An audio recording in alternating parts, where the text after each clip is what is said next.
to allow the bioactive cell na mabuhay sa loob ng capsule in 3 to 4 years in a room temperature.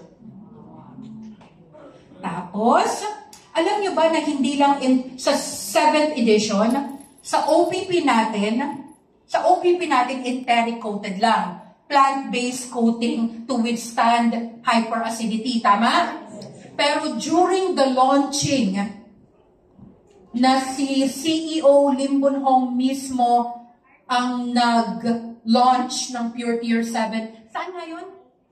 Kaohsiung. Sa Kaohsiung. Okay? Taiwan. Some of the leaders went all the way to Kaohsiung. He said, and I quote, there is an additional deer skin coating ang capsule to withstand transportation. Wow. So, elastic siya. Kaya siya hindi basta-basta nabubutas. Wow.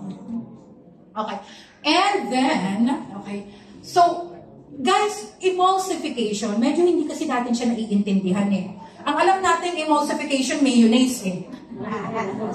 Yung mayonnaise, di ba? Yung talagang ano nyo, hinahalo nyo lahat para maging liquid ang consistency, maging ganon.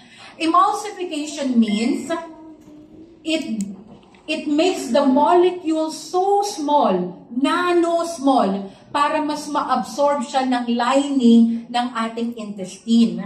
Guys, sa OPP, kung hindi nyo ma-pronounce yung Kyle Biomicron pathway, sabihin nyo lang lining ng intestine. Okay? Lining ng intestine para mas ma-absorb siya better. Okay? So, this is a Fokker plane. No? Fokker plane ba yan? Okay. So, this is a plane that will bring them to the farm. How important is a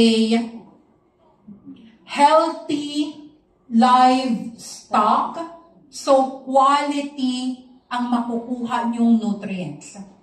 Very important. Is it important? Yes. Yung mga manok natin, yung magnolia, no? Grabe ang antibiotics at hormones at pampataba at kung ano-anong ini-inject. Alam nyo ba? Yes. Yeah. Okay. So it's important that the animals are happy, well-fed, roaming in their wild environment.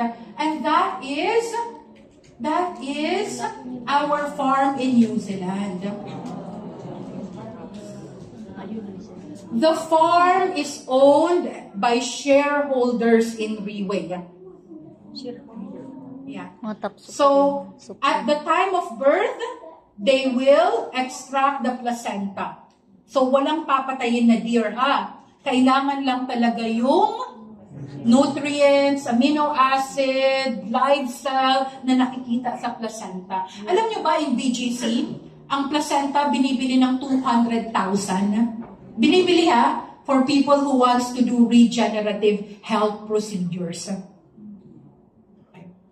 So, that's the end. Make sure na maganda ang kwento nyo about New Zealand and our technology para matuwa naman ang binibentahan nyo. Kwentuhan nyo.